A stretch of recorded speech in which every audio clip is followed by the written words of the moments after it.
France Bleu Gard Lozère met souvent l'artisanat à l'honneur. Sur France Bleu Gard Lozère, on parle des artisans qui ont du mal à recruter ce matin. Et on en parle avec votre invité, Jérôme Plédy, c'est Philippe Blacher, directeur territorial Gard Lozère de Pôle emploi. Bonjour Philippe Blacher.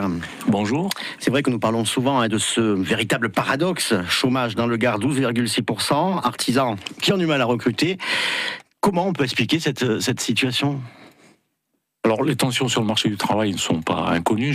J'étais déjà venu, je pense, pour exprimer ces choses-là, puisqu'on fait des enquêtes de besoins de main-d'œuvre, on se rend compte que sur les 28 000, en gros, en moyenne par an, offres d'emploi que les entreprises souhaitent recruter, à peu près 37% indiquent qu'elles vont avoir des difficultés.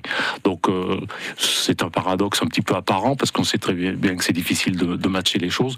L'artisanat est un petit peu particulier. Le président Brun, avec qui j'ai signé la convention, a coutume de dire que c'est le premier employeur du Gard, donc il faut les soigner, et donc je pense que les artisans ont plus besoin que d'autres entreprises qu'on puisse les accompagner, et la convention que l'on a signée propose un accompagnement renforcé, personnalisé. Ça va vraiment changer les choses, parce que c'est un problème récurrent, ça fait plusieurs années maintenant qu'on parle de ce problème. Oui, mais la reprise d'emploi est quand même là, on a 6% de retour à l'emploi d'une année sur l'autre depuis 2 ans maintenant.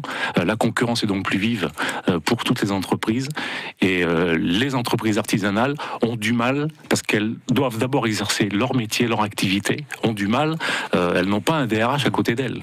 Par rapport à d'autres entreprises. Et elles ont beaucoup de travail d'ailleurs au quotidien aussi. Et voilà, donc il n'est pas aisé d'être à la fois, d'exercer son métier, d'avoir l'activité de gestionnaire et en même temps de devoir recruter. D'où l'intérêt et l'importance que l'on puisse être vraiment à leur côté pour avoir un accompagnement personnalisé pour les aider.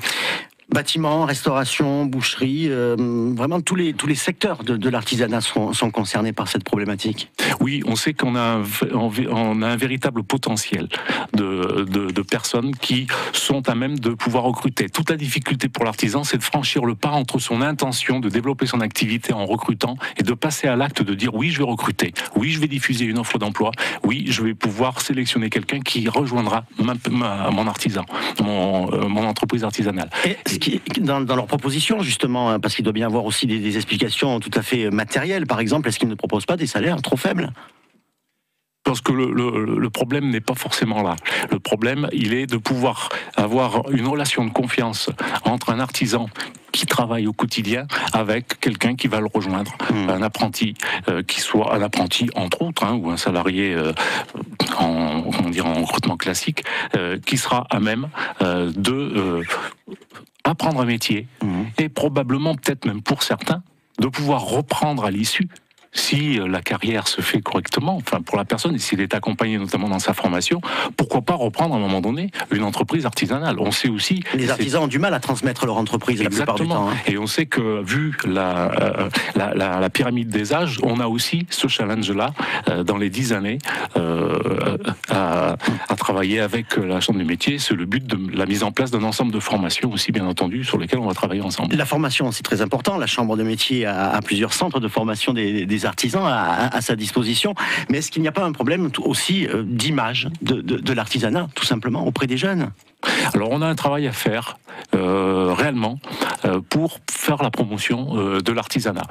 Je pense que l'artisanat, c'est quand même la voie royale pour pouvoir travailler au plus proche du territoire où on est né, et on sait qu'on peut pas d'un côté dire j'ai des difficultés de mobilité géographique, je ne veux pas sortir de mon territoire, et en même temps ne pas se pencher vers l'artisanat, parce que l'artisanat, c'est quand même une entreprise qui est là, qui ne bougera pas, qui sera toujours sur place au service des Gardois.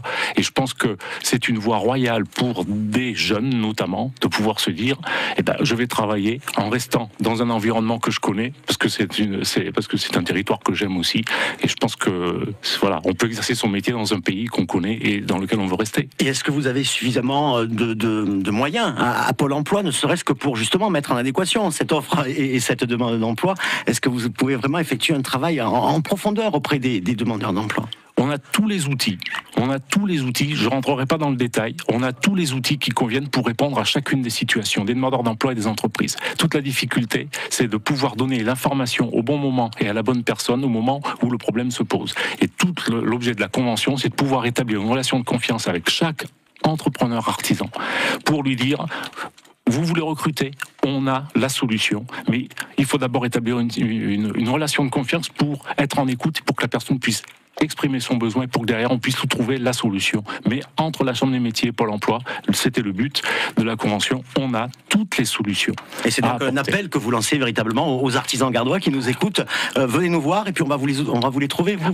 Réellement, oui. Et puis j'associe bien entendu le président Brun que vous rencontrerez bientôt, parce que j'ai compris puisqu'on a été de la Chambre des métiers, les deux signataires de la convention. Merci Philippe Blacher, directeur territorial Gare et Lozère de Pôle emploi. Très bonne journée à vous.